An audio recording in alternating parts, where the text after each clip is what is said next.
मीरपुर नाम के शहर में तेजस अपनी पत्नी नीरू के साथ रहता था। पति पत्नी दोनों ही नौकरी करते थे।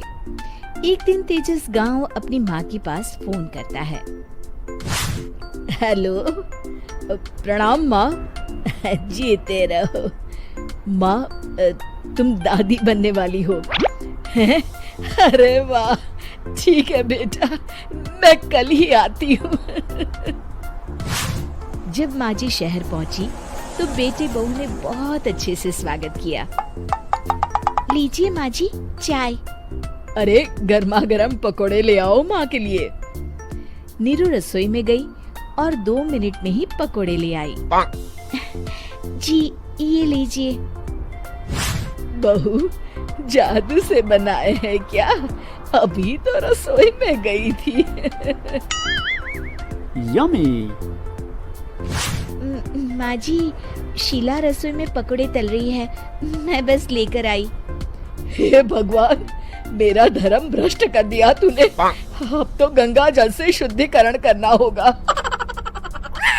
दूसरे दिन, माँ जी मैंने नाश्ता बना दिया है, ऑफिस जा रही हूँ। पर अभी तो घर का सारा काम पड़ा है। शीला आती ही होगी, झाड़ू पोछा बर्तन कपड़े वो सब कर लेगी। हमारे जमाने में घर का सारा काम हम ही करते थे। जी माँ जी, आप बहुत होशियार हैं, मैं घर ऑफिस दोनों नहीं संभाल पाती। तो जरूरत क्या है घर से बाहर जाकर चाकरी करने की? वैसे भी घर का काम खुद करने से घर में बरकत आती है, समझी? पर माँ जी। पर वर कुछ नहीं, इस महीने की पगार मिले फिर ऑफिस बंद है। हाँ। रात को नीरू तेजस से कहती है, सुनिए जी, माँ जी बोल रही थी कि मैं नौकरी छोड़ दूं। वैसे ठीक ही तो है, अभी तुम्हें आराम की जरूरत है। फिर भी आराम कहाँ, शीला को छुड़ाने के लिए बोल रही थी। तो अब 24 घंटे में इतना काम तो कर ही सकती हो। पर जॉब पसंद है मुझे, घर पर मन नहीं लगेगा। अगले दिन जब दोनों ऑफिस के लिए निकल रहे थे, मेरी तो कोई कीमत ही नहीं है इस घर में। माँ जी, आजकल महंगाई बहुत है, रहन सहन भी बदल गया है, दोनों नौकरी करते हैं तभी ठीक रहता है। अच्छा, तू कहना क्या चाहती है? मेरा बेटा तुझे बिठा के खिला नहीं सकता?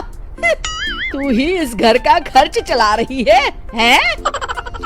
नहीं माँ जी, मेरा वो मतलब नहीं था। मतलब खूब समझती हूँ, ये बाल धूप में सफेद नहीं किए मैंने। हाँ।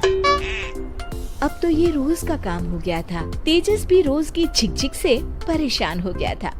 एक दिन उसने कहा, नीरू, वैसे भी तुम्हें मैटरनिटी लीव मिलने वाली है, तो अभी से ही छुट्टी ले लो। पर क्या, मेरी सैलरी अच्छी खासी है। आखिर नीरू ने रिजाइन कर दिया। जब बच्चा हुआ तो घर में सब बहुत खुश हुए। कुछ दिनों बाद तेजस फाइल देख रहा था। क्या हुआ तेजस, कुछ परेशान लग रहे हो?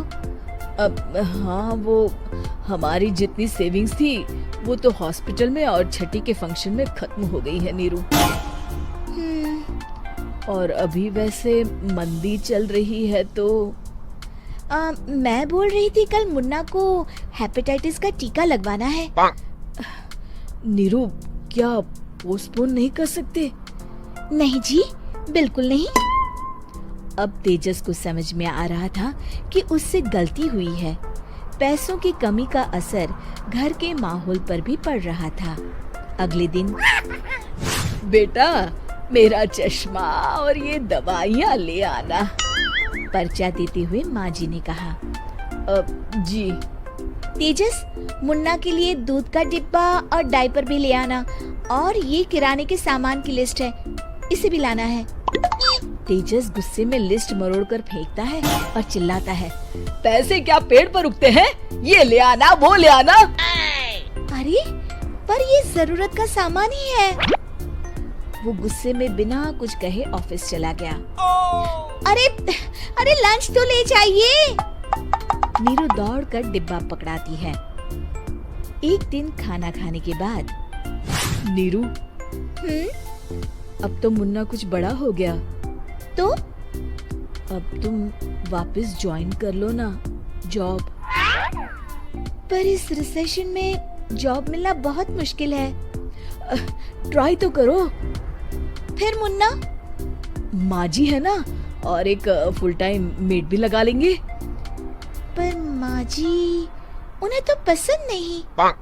तभी माँ जी वहाँ आ जाती है और प्यार से नीरू के सर पर हाथ फेरते हुए बोलती है, अब मेरी समझ में आ गया बहू, पहले के और अब के समय में अंतर है। तुम काम शुरू करो, मुन्ना की जिम्मेदारी मेरी। मेरी प्यारी माँ जी। ये कहकर नीरू उनके गले लग गई। शिक्षा, परिवर्तन संसार का नियम है, हमें भी समय के साथ चलना चाहिए। उम्मीद है कि आपको हमारी ये कहानी पसंद आई होगी। कृपया हमारे चैनल को सब्सक्राइब करें और सभी अपडेट्स के लिए बेल आइकन जरूर क्लिक करें। और हाँ, वीडियो लाइक और शेयर करना मत भूलिएगा। Bye bye.